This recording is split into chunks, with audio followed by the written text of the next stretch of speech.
Hi, I wanted to show you this little prototype that will allow me to store my private key and my public key on this 128 kilobyte EEPROM.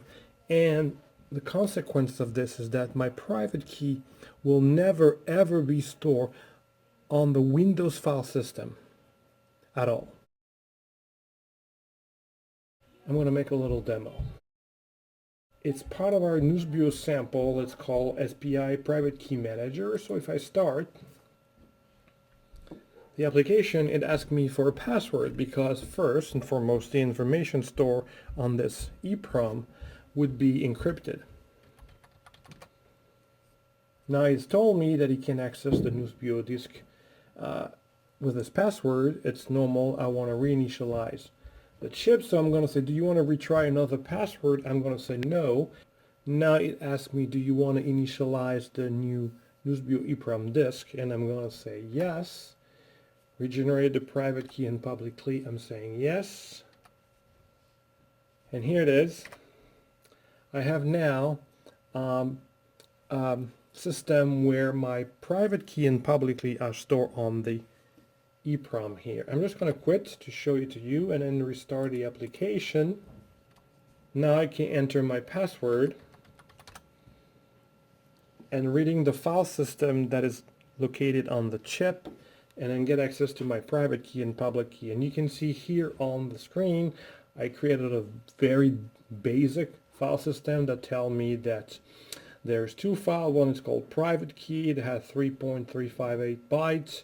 Here's the timestamp of the creation, and the public key is 830 bytes.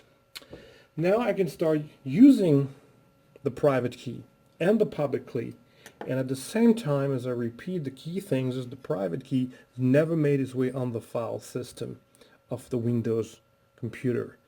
Now I didn't focus too much on the private key we store in memory for now. So let's try one thing. I'm going to encrypt a file. Let's encrypt with my public key. So I'm going to use this file located here. And my file should be encrypted with my public key. Here it is. And here I have a file that contains a bunch of stuff. What I can do now is take this file here. This file has been encrypted. I could key. So let's decrypt the file with my private key. Okay, enter the encrypted file here.